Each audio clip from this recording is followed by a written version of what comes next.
Senator Bato de la Rosa tinawag na pabayang presidente si Marcos Jr. Naku po, alam nyo, bibihira nating marinig sa isang interview na ganito kagalit etong si Senator Bato de la Rosa at ganito siya mang real talk, no? Eto nga at ni-real talk niya talaga etong si Marcos Jr. mapatungkol dito sa flood control issue.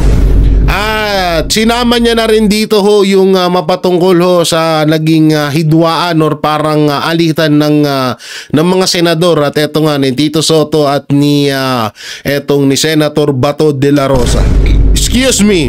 Anak ni Marcoleta binasag si Remulla. Nako, nagkasagutan, mainit na sagutan ng anak ni Senator Marcoleta, Rodante Marcoleta, etong anak ni etong si Remulla. Oh, pinagmukhang tanga sa sa house hearing ng anak ni Senator Marcoleta. Oo. Hindi ko lang matandaan yung pangalan niya, pero ito po ay isang congressman na anak ni Senator Marcoleta at kamakailan lang talagang napag-uusapan din to dahil grabe sa katalinuhan din, mana sa kanyang ama. So dito nga talagang halos magkaotal-otal na etong si Remulla sa kakasagot at dito sa mga katanungan ng anak ni Congressman ni Senador Marcoleta. So grabe, no, alam nyo talagang kapag etong mag-ama na to ay ito yung kaharap mo sa isang debate, sa isang hearing, talagang mga ngamote ka. Dahil matindi at talagang matapang, buo ang loob kahit na itong si Remulla ay alam naman natin na may pagkamaangas din to pagdating sa mga hearing, pero dito ho ay hindi umobra, no? So eto po, no, panoorin po natin. So syempre, para bago ang lahat, like and share nyo muna ang ating video at panoorin hanggang huli itong ating video na to para lubos nyo pong maunawaan. So alam nyo, nung kamakailan lang, grabe talaga yung mga pahayag na binitawan ni Senator Bato de la Rosa mapatungkol dito kay Tito Soto. Dahil nga dito ay itong mga pinagsasabi ni Tito Soto or pinaggagawa ni Tito Soto sa Senado ay hindi na po talaga kaaya-aya at ayun nga talagang talagang pinuntirya or tinumbok siya ni Senator Bato de la Rosa na siya ay tuta ni Martin Romualdez. So ayan po yung mga mapapanood nyo ngayon dito sa video na to. So yun, para lubos nyong maunawaan, ito po at ating panoorin. Kami sa iyo nagsasabi si Harry Roque, fake news. Isang linggo na nakalipas na sinabing matatanggal si Tambi, ang natanggal si Chis Escudero. Kaya nga marami nagsasabi, ano ba yan? Ang na-expose na nasa likod ng anomalya sa mga flood control projects at mga DPWH projects ay si Tambi, pero natanggal si Chis Escudero. Well, bago po natin pag-usapan yung pagtatanggal kay Tambi, meron din ako nakukuha mga balita at hayaan natin si Chis Escudero ang mag-confirm. No? Kaya raw siya tinanggal, merong isang anak ng ma-impluwensyang tao na nasa Kongreso na mataas din ang posisyon, tago na natin sa pangalang Ik, na tumawag sa kanya at sinabing ipatigil yung investigasyon ng Blue Ribbon Committee. At nang tumanggi daw itong si Chis Escudero, ayun, nagkaroon ng coup at natanggal siya. At nakikita naman natin sa mga hakbang na ginagawa ng mga bagong liderato ng Senado na talaga namang pinapaboran nila yung pagpatay, pagsupil sa katotohanan pagdating dito sa mga maanomalyang mga flood control projects. No? Ayaw nilang bigyan ng immunity mga diskaya at I'm sure hindi naman yan nagsisiwalat ng pangalan at siniwalat ang pangalan ni Speaker Tambaluslos at Izadico kung sila ay magkakaroon ng criminal liability dahil yung ginawa nilang pag-amin sa Kongreso, yan po ay declaration against interest na po pwedeng magamit sa kanila pag sila ililitisin para sa paglabag sa Anti-Graft Act. No? Gagawin ba naman yun ng tao kung hindi sila pinangakuan ng immunity, no? So, nung pagbawi ni Soto sa immunity sa mga diskaya, yan po ay ibig sabihin, tapos na investigasyon kasi hindi na magsasalita ngayon ng mga diskaya at iba pa mga contractors. Dahil alam nila na dahil nabawi nga at hindi binigyan ng immunity si diskaya, bakit pa sila makikipagsapalaran at magsisiwalat ng katotohanan? Ibig sabihin yan, magkakaroon sila ng ebidensya laban sa kanilang mga sarili. No? They are incriminating themselves. Kaya nga po ako nung ako ay naging kongresista, talaga isa sa aking priority bill na hindi ko naman po naisabatas, bagamat ang dami ko naman po naisabatas, universal healthcare law, libreng tanghalian sa nagugutom na kabataan, libreng irigasyon, hindi ko po naisabatas yung Whistleblower Act. Ang whistleblower talaga kinakailangan natin bigyan proteksyon at incentive yung mga totoo po nagkasala, pero kung wala ang kanilang mga testimonya, hindi natin mapapakulong yung mga mas guilty pa sa kanila. Tama po na kinakailangan not the most guilty ang mga magiging state witness. No? Pero si Diskaya naman po is not the most guilty. Bakit? Kasi nga po, ang bulto naman ng nakurakot ay napunta sa mga politiko. Kaunti lang po talaga napupunta sa mga kontratista, bagamat sila mismo ay kumikita at maski kakaunti lang nakukuha nila kumpara dun sa mga politiko na balita ko yung isang dinawit ni Diskaya ay 5-5 na ngayon ang bahay sa Forbes Park. Marami pa rin ang kanilang kubra. Kaya nga yumayaman pa rin sila. Pero kung most guilty yung kinita at saka kung sino yung may kapangyarihan para mapasama sa pangtaunang budget yung mga anomalyang proyekto, syempre po ang mga most guilty dyan ay yung mga mambabatas. At ang tingin ko, hindi naman sila ang least guilty pero they are not the most guilty. So yun lang naman po ang requirement para maging state witness. So mali po yung sinasabi ni Senate President Soto na kinakailangan least guilty ka, hindi. Kinakailangan lang, hindi ikaw ang most guilty. Now, mabalik po tayo dito sa usapin sa Kamara. Gaya ng sinabi ko po, matapos na maisiwalap ni Diskaya na ang 25% ay napupunta na kay Speaker Martin Romualdez, aka Tambaloslos at Quezalteco, ito po ay kumpirmasyon lamang na mga impormasyon na nakalap na natin sa iba't ibang sources. Kasama na, unang-una, si Mayor Magalong. Pangalawa, yung mga kasama kong kongresista nung ako po ay kongresista ng 17th Congress na hanggang ngayon ay nakaupo, or at least hanggang 19th Congress nakaupo. Kasi yung aking mga classmates na first termers ng 17th Congress, nag-3-termers po sila ng 19th Congress. At mga asa-asawa na nilang mga nakaupo. At sila po talaga nagsasabi na sa kauna-unang pagkakataon sa kasaysayan ng Kongreso, abay, may mga congressman na mas maraming pribilehiyo. At yan nga yan si Martin at saka si Zaldico. Dahil nga, para pa makakuha ng proyekto, sabi ditong mga kongresista nito, na sinabi naman ni Diskaya, kinakailangan 25% mapunta sa kanila. Yan naman po sinabi talaga ng mag-asawang Diskaya in their sworn statement at sa kanilang testimonya sa Kongreso. Now, whether or not this is true, ang ibig sabihin po nito, talagang hindi po pwedeng manatiling speaker si Tambaloslos at hindi talaga po pwedeng manatiling chair ng Committee on Appropriations si Zaldico. O tinanggal na nga nila si Zaldico dahil alam nila sa delikadeza alone hindi na po pwedeng umupo dyan si Zaldico. Pero nandiyan pa rin si Tambaloslos. Pero kung akalain ni Tambaloslos that he can survive this latest episode na talagang under oath na siwalat na siya talagang kumukuha ng 25%, siya ay nagkakabali. Dahil may hangganan din ang pupwedeng matanggap pati ng mga magnanakaw sa Kongreso. Siyempre, pinag-uusapan na kapag completely nawalan na ng kredibilidad ang Kongreso, baka buwagin ng taong bayan ng Kongreso gaya ng ginawa natin noong 1986. At mukhang papunta na nga tayo doon. Dahil itong pagtatanggal kay Martin Romualdez, yan ay para lang maibsan ang galit ng taong bayan.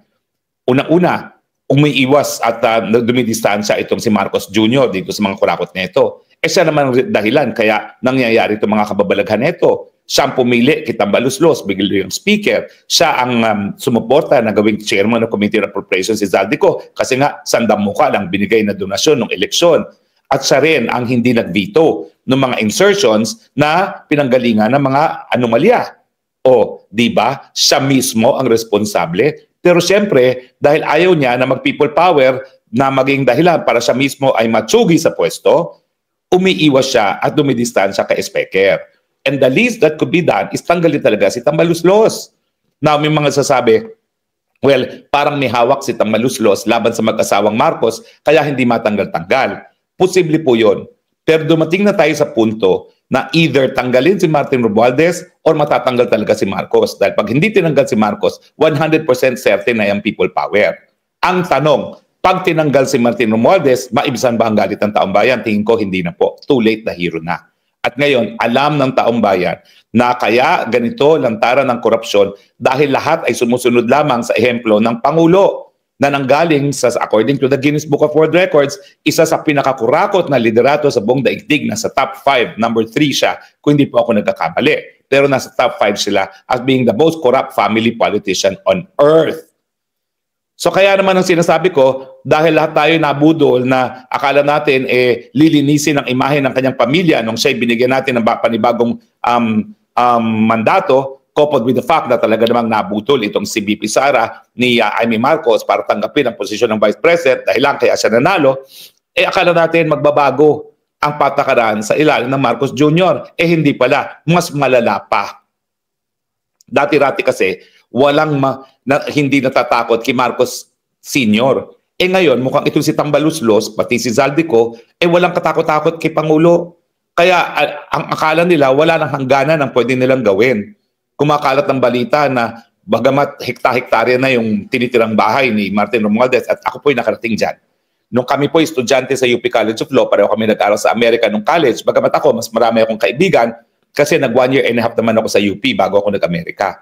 Pero mukhang kawawa po yan sa UP College of Law, lalong-lalo na natapos ang people power. No? Umalis nga po yan, bumalik. Ang dapat niyang kabatch, si Gibo Teodoro. Pero dahil umalis sila ng people power, na-delay siya. Kaya naging underclassman ko siya. Parang 2 years siya behind. Pero nag-abot kami sa College of Law niyan at mukhang kawawa yan. Ako naman, alam niyo naman ako, talagang may puso sa mga underdog. Hindi ko naman siya kinutya. Miski ever since high school pa lang, ako'y anti-Marcos na. No? At medyo kinaibigan ko yan. Kaya nakarating ako sa bahay niyan. Ang totoo niyan, dati nang niyang bahay ang hekta-hektaryang property sa McKinley. Pero ngayon, ang balita ko, napapagawa ng talagang malapalasyo ng bahay. Dati kasi simpleng bahay lang yan. At dalawa silang pamilya nakatira dyan. Yung kapatid niya na married sa may-ari na Inquirer. Kaya ang Inquirer, maski anti-Marcos yan ng mga nakalipas na panahon, ay talagang suportado na nila si Tambaluslos. At kung hindi ako nagkakamali, isa na sa major owner ngayon ng Inquirer, si Tambaluslos. Kaya kita nyo naman ang mga balita sa Inquirer. Talagang lahat anti-Duterte. Pero ang sinasabi ko, yung bahay daw, di umano na pinapagawa, hindi ko pa naman nakikita, no? Malapalasyo talaga. At talagang billions na ang pagpapagawa sa bahay alone daw. Well, tingnan po natin dahil all it needs naman is ano tawag doon sa lumilipad? Drone. At tingnan natin ang pinapagawang bahay ni Tambaluslos dyan sa McKinley, no? Isang drone lang yan. At dahilan nga kung bakit ang mga residente ng Forbes Park ay takot na takot dahil mula nung binato ng putik ang building na mga diskaya sa Pasig, ang hinala nila papasukin ng kanilang village para batuhin ang mga bahay ng mga Marcos, Romualdez at Zaldico. Po, meron daw pong bahay din si Zaldico sa Forbes Park. Kaya nga po, all-time high ang mga bahay dyan sa Forbes Park. Kasi ang daming mga mambabatas na kumita sa mga flood control projects at di pa pang infrastructure projects na inuubos ang bahay dyan sa Forbes Park. Anyway, gaya na aking sinasabi, matapos na ilantad at i-expose ang mga diskaya na 25% ang napumunta sa lahat ng mga proyekto kay Tambaluslos at kay Zaldico, talagang the only option is to let him go. Dahil yan po ang last-minute defense move ng mga Marcoses bago sila tuluyang matanggal. So ang inaasahan nila, pag pinaalis na nila si Tambaluslos at mangyayari po di umano ngayon yan, itong linggong ito, ay akalain nila maibsan ang galit ng taong bayan kasama pa yung binuong komisyon na kabahagi rin si Mayor Magalong. Kaya naman itong si Mayor Magalong, bagamat matindi paghanga ko dyan at mayor ko yan sa Baguio City, no? At talagang siya naman talaga nagsiwalat itong mga anomalyang infrastrukturang proyekto, kasama na po yan yung netting na nakikita namin sa Cannon Road at ang tumbok po niyan ay yung dating, yung hanggang ngayon po, kongresista. Hanggang ngayon ba siya? Hindi na, nag-third termer na yan kongresista ng Benguet Province, no? Si Congressman Yap, no? Hinahangaan ko siya dahil meron siyang lakas ng loob at tapang para sabihin ng katotohanan ng nalaman ng taong bayan na talagang matinding pandarabong sa mga proyekto. Pero hindi ko maintindihan ba't siya tumanggap dyan dahil number one, wala pong such thing as an independent commission. Kasi ang iimbestigahan, pinsan buo ng presidente at baka presidente na mismo. Hindi lang po yan. Kinakailangan imbestigahan din ang mga aktibidades ng First Lady at ng kanyang kapatid na sinabi ng ibang mga whistleblowers na ay nasa likod din ng mga anomalya, mga transaksyon na may kinalaman naman sa agrikultura. O paano magkakaroon ng isang independent commission na iimbestigahan ay napakalapit na sa presidente kung hindi ang presidente mismo? So ang aking teorya, dapat hindi na tinanggap yan ni Mayor Magalong kasi yan po ay palamuti lamang.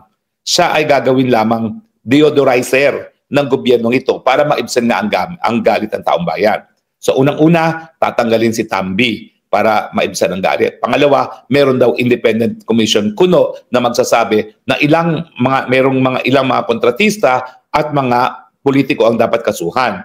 Pero itagaan nyo sa bato yan, ha? Hindi magmamadali yan, yung komisyon na yan. Sinasabi lang nila, patuloy kami nag-iimbestiga, huwag kayong mag-alala. Kasi nga, that is a way of taming the people's anger. Diba? Dahil para hindi pumutok na parang bulkan pinatubo ang galit ng taong bayan na magre-resulta sa pagchuchugi sa mga Marcoses, yun ang sinasabi nila. O huwag na kayo magalit, ha? Ayan na, si Presidente na mismo ang mahabol sa mga korap sa pamamagitan ng Independent Commission at tingnan ninyo, tinatanggal na niya ang sarili niyang pinsan buo bilang House Speaker. Ay nako, lokohin nyo ang mga ulol. Huwag kami. Unang-una, desperado na kayo kaya nyo lang ginagawa yan. Pero it came too late. Dahil galit na ang taong bayan, nothing that you will do, Marcos Jr., short of resigning, ang mag-iibsa sa galit ng taong bayan. Kung gusto mo talaga hindi magkagulo sa Pilipinas, magbitiw ka na. Yan lang ang paraan. Dahil pag hindi ka magbitiw sa pwesto, talagang bulkang pinatubo ang mangyayari dahil pikang pika na ang taong bayan. At bakit naman hindi sila mapipika? Unang-una, bago pa malantad kung gaano ka talagang terrible ang problema sa korupsyon, mahirap na ang buhay sa Pilipinas. Napakataas ang presyo ng bilihin at walang tigil ang pagtaas ang presyo ng mga bilihin. Number 2, wala talagang sapat na trabaho at napakababa talaga ng mga sweldo. Yung mga ayuda na inaasahan ng mga mahihirap, kinukurakot pa ng mga politiko, hindi nakakarating sa kanila. Paano mo pa may explain na 50% plus ang poverty rate natin sa Pilipinas, sandamukal lang ang ayuda ang pinamimigay? Sabi nga ng European Union, ginamit ang ayuda bilang vote buying para sa eleksyon.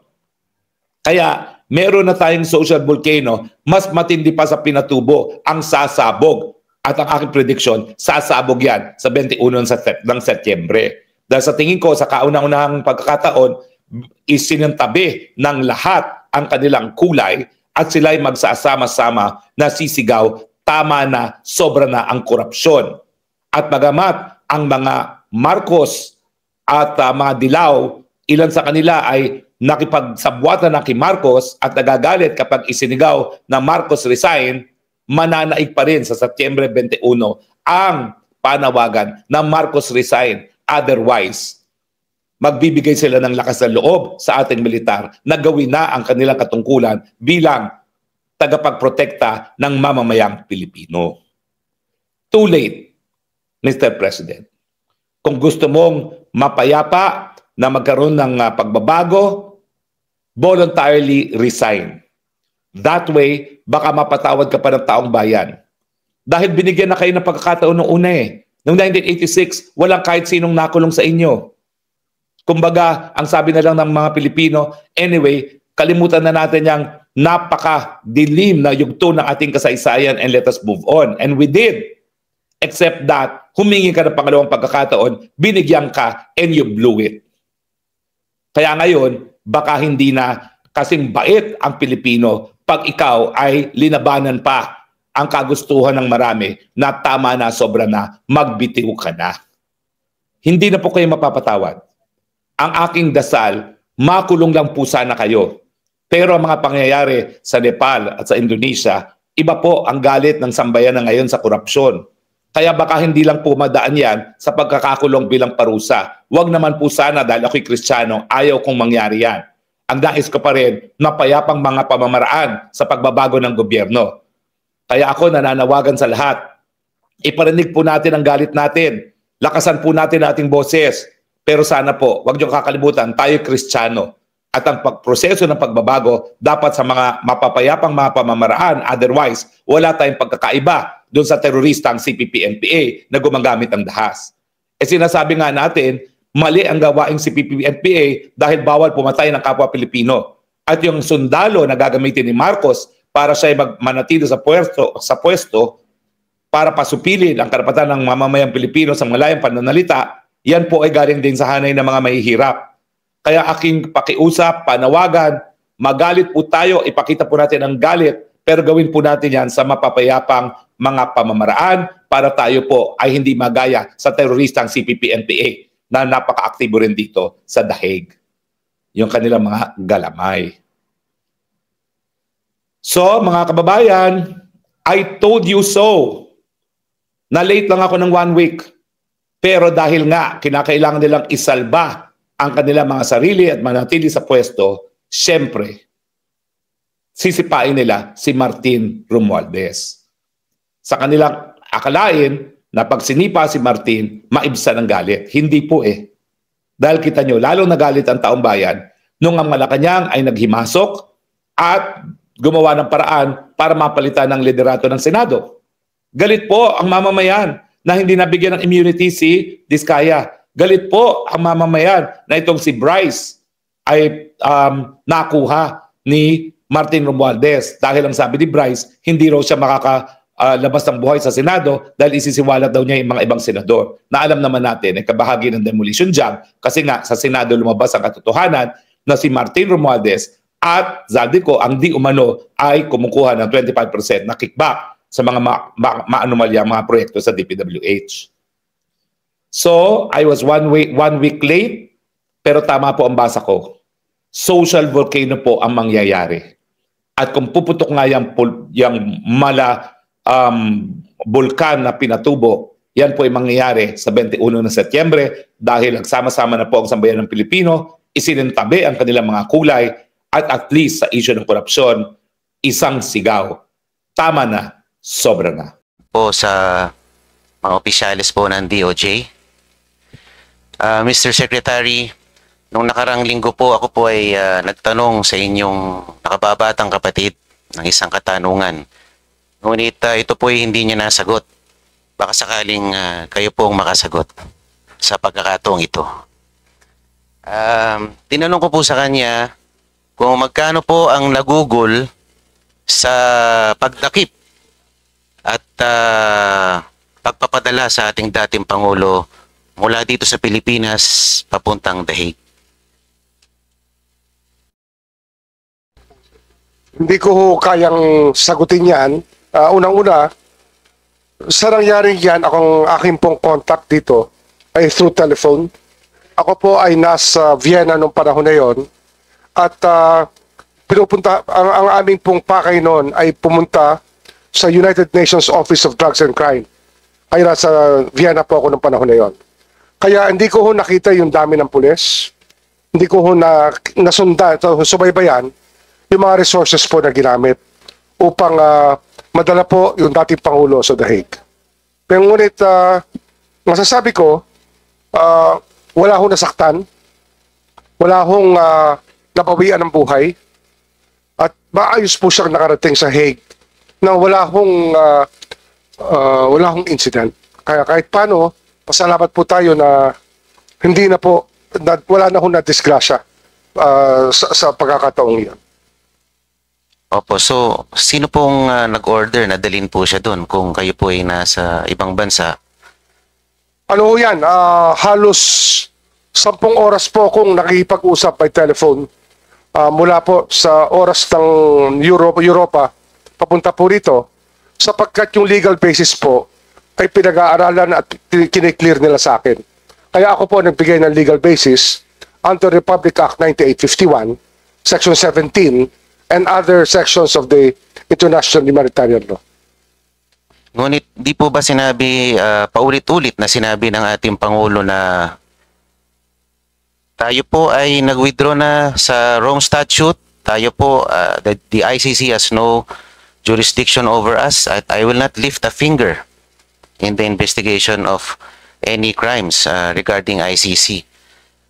Kung ganun po ang policy pronouncement ng ating Pangulo at hindi niya kinikilala ang pagiging miyembro natin sa ICC, sino po ang, kumbaga, hindi sumunod sa pronouncement na ito? Ba't nagpatuloy pa tayo sa pagdakip sa ating dating Pangulo?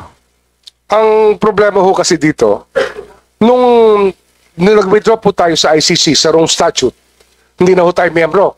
Ngunit yung batas po na ating pinasa noong 2011 na Republic Act 9851, yun po ang naging basihan ng lahat. Kung ito po ay ating tinanggal sa ating legal system, yung batas na yun, kakaibat ng ating pag-atras sa ICC, wala na hong basihan sana. Ngunit nandun pa ho yung batas na yun, Republic Act 9851. Di po ba bilang parte ng kabinete ng ating Pangulo, tayo ay nagsisilbing alter ego ng ating presidente? At sa paglabag sa kanyang kagustuhan, hindi po ba nagkakaroon ng breach or violation ng trust and confidence? Kung saan ating hindi tayo tumatalima sa ninanais ng ating Pangulo na kayo ay pwedeng maging subject or vulnerable to any administrative liability. Alam niyo ho, ang pagtatrabaho po sa gobyerno ay sako po yan sa marami hong desisyon na ginagawa natin sa araw-araw. At hindi ho nakataga sa bato ang lahat ng ating desisyon o kaya yung lahat ng ating paningin. Maaari po itong magbago sa pagdating ng panahon, sa bawat panahon. At marahil nagbago po ang aming pagtingin sa usaping ito nung dumating po yung pagkakataon na talagang ando na ho ang Republic Act 1951 at lahat po ng factor tinitingnan po natin sa security po ng ating bansa. Does the former president pose any security threat kahit ganun na siya katanda? Marahil yan po ay dapat tanungin natin sa NSA natin kung ano ho ang naging evaluation ng panahon na yon. Basta't sa akin po, ang aking clearance na binigay ay sa legal basis. Ang legal basis ng kanyang pagpunta sa The Hague. Yun po yung ating trabaho bilang legal counsel po ng gobyerno. So pwede po tayong tumaliwas sa kagustuhan ng presidente? Kahit tayo Hindi ay... ho tayo tumaliwas, marahil ho, nagbago rin ang lahat sa ang kanyang paningin sa usapin ito.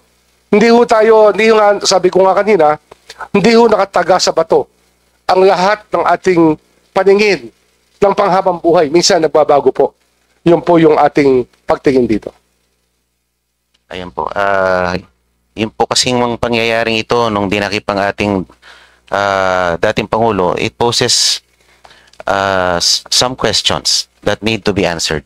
Halimbawa, what is the role of the DOJ Secretary in high-profile law enforcement operations involving political figures, including former officials? How does the DOJ ensure that such operations are impartial, conducted strictly within legal bounds, and free from political interference, or not influenced by political pressures, especially when they involve a former head of state? What is DOJ's accountability if evidence later shows that its actions were weaponized for political purposes? Kami ho, ang aming gabay dito, rule of law. Yun po yung aming mantra dito, yun po yung aming sinusunod.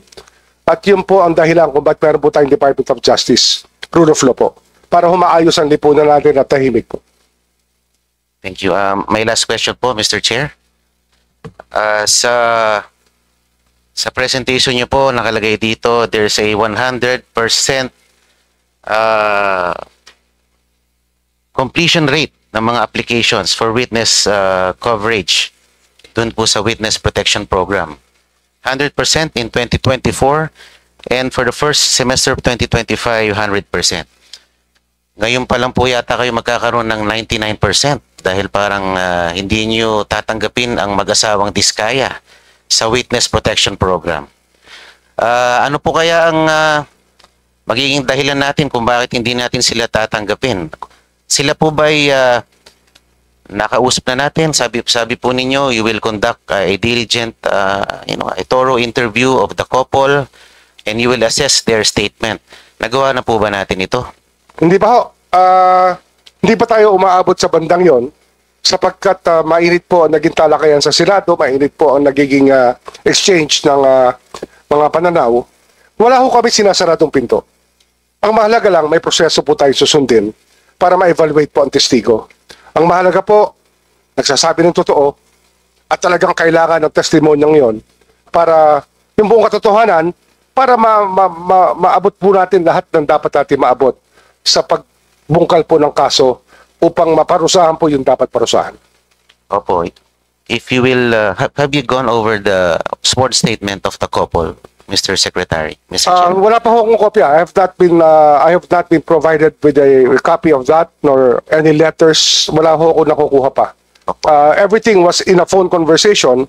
Kaya nga, hindi ho kayang magdesisyon kagad based on the telephone conversation. Kailangan po may proseso talaga tayong sundin.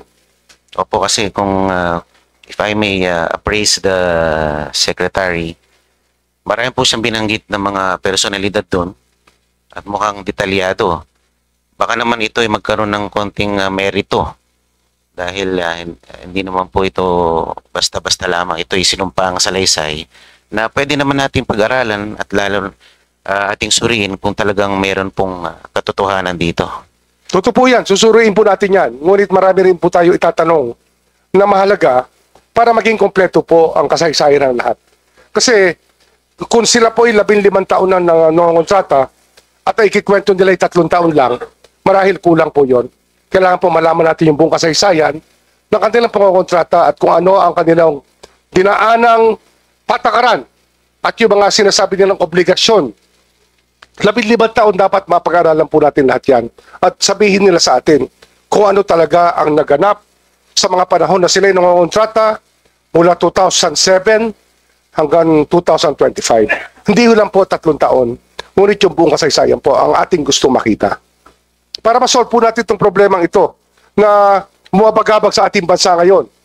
Iyon po yung mahalaga, kung may testigo hong ganun kahaba ang kasaysayan sa pangongontrata, marahil mas marami sila mabibigay sa ating mga pangalan, mga petsa, project, engineer, at kung sino po mga mambabatas, kung sino man ang nakialam sa mga kontrata, yun po yung kailangan natin malaman. Hindi lang po yung 3 taon o 2 taon na kanilang binigay sa kanilang unang sulumpang salaysay. Mr. Secretary, papayag po ba kayo if we will broaden the scope of the investigation to include the years 2007 up to 2025? Opo.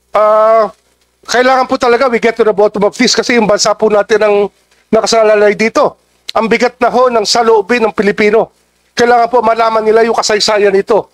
Kung kinakailangan po umabot tayo sa 1998, gawin po natin para makita ho natin kung saan tayo dapat pumunta at saan tayo paparoon. Yun po, hindi tayo matututo pag hindi natin nakita ang buong kasaysayan po at sistema na umiiral ngayon na mula po noong mga panahon na yun. Ano po kayang posibleng possible grounds that they will be denied their application for witness protection? Di ba sabi po... Ano ho kasi yan? Testimonial evidence po yan. Ang mahalaga po, ilabas din nila yung mga dokumento. Yung kanilang records, yung kanilang mga ledger, lahat po yan dapat open to scrutiny. Wala ho sila dapat itatago na kahit ano. Yun po yung hinahanap natin talaga sa mga tumitestigo po as state witness. Mahirap po mag-alaga ng state witness, sinasabi ko sa inyo. Kasi ako ho, I take it upon myself to talk to these people and to know their state of mind, their security. And I spend a lot of time doing this even on Sundays. I can tell you that. Kaya hindi ho ito biro sa akin. Ito po ay isang misyon na ating ginagampanan upang magkaroon ng hustisya sa ating bansa. Okay, maraming salamat po. Salamat po. Maraming salamat po, Mr. Chair. I have no more questions. Going with the people to show his intention or to clean this government, gawin na lang niya is house cleaning. Hindi man ito mangyayari kung wala nagpapabaya. It is not being reduced to lip service. People are getting impatient. People are looking for results. So, sana action, hindi lip service lang. hindi siya naging Pangulo o nakaupong Pangulo ngayon, ay kasama po siya sa mga kababayan po natin ngayon na nananawagan, nagpo-protesta laban po sa katiwalian. Ano bang masasabi po ninyo?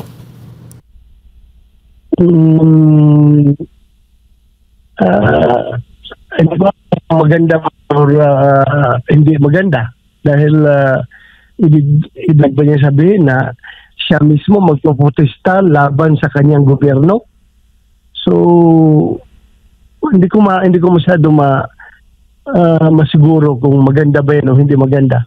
Kung siya ay kung siya lang daw tatanungin, kung hindi lang siya nakaupo ngayon bilang Pangulo, ay kasama po siya, kaisa po siya sa mga kababayan po natin na lumalaban o nagpo-protesta laban sa korupsyon sa gobyerno. Well, first impression, maganda pakinggan na siya nakikisimpatya sa mga kababayan na ngayon ay galit na sa nangyayaring malakihang nakawan sa kabanang bayan.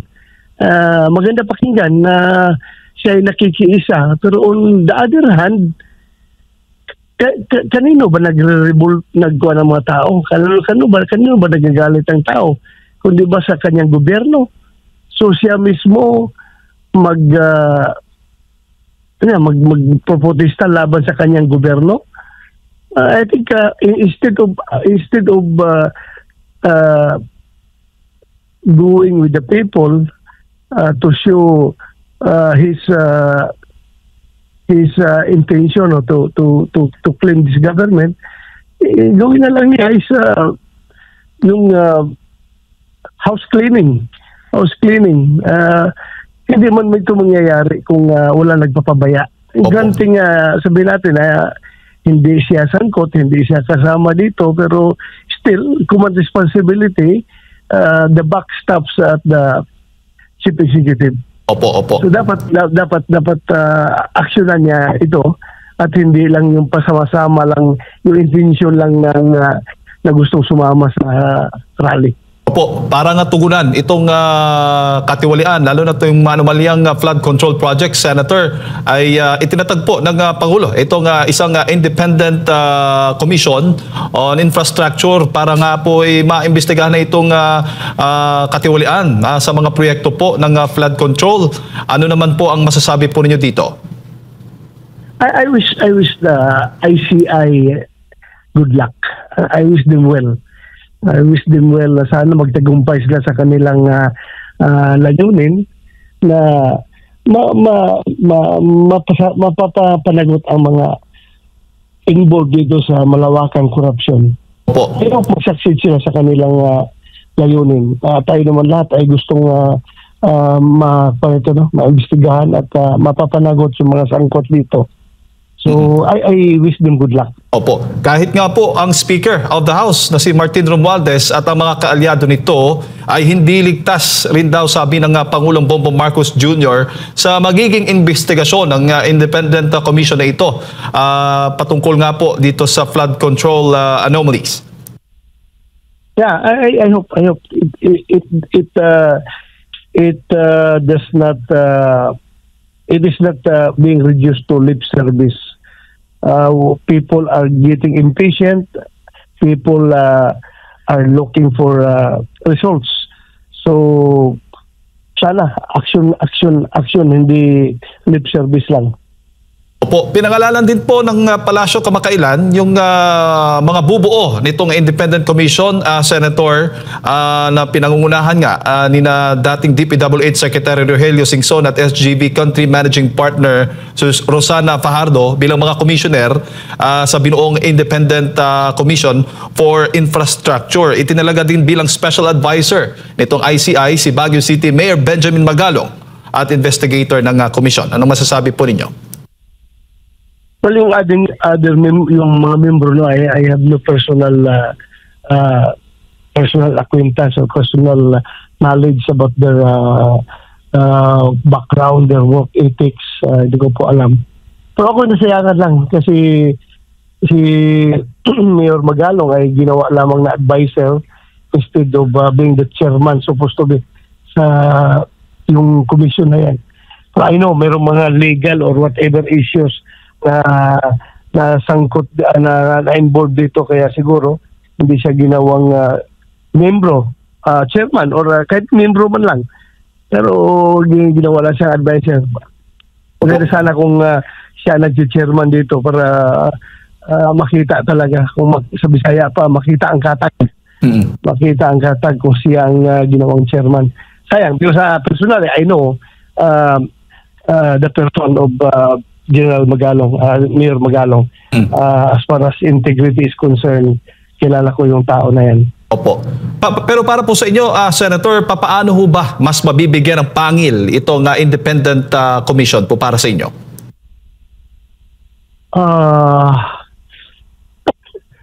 Ay siguro kung bigyan ng mas maganda sa kung mayroong legislation na nagbaback up sa creation ng committee na yan. Kaya this is only my own opinion, no? Pero legislation will not come instantly.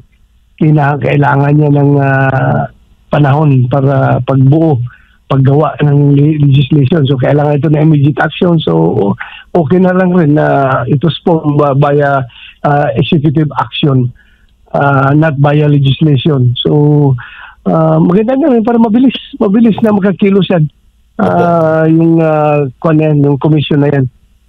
Opo. Senator, bago ko po ipasa kay partner Admar, may pahayag din kamakailan ang Pangulong Bongbong Marcos Jr. patungkol nga po sa pondo, budget sa flood control project para sa susunod na taon. Sa halip po na paglaanan nito ng alokasyon sa susunod na taon na budget, gagamitin na lamang yung mga existing, kumbaga, na natitirang pondo ngayon, 2025, at yun na lang ang i-utilize. Senator, ano bang masasabi po ninyo? Whether, sa akin, whether bibigyan ng pondo yan or hindi, basta ma-implement lang ng husto, wala pa akong problema. Kasi naman talaga the flood is real. Hindi naman imagine yung problema natin sa flooding, no?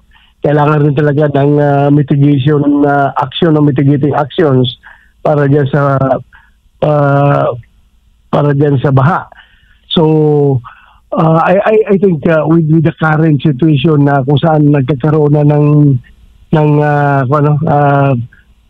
massive na attention tungkol dyan sa flood control projects, kung ito ibigyan pa rin ng pundo for this coming fiscal year, siguro baka mahirapan na silang gumawa ng kalukuhan dahil lahat ay nagbabantay, nagmamasid. I just hope na hindi na sila makagawa ng kalukuhan dyan.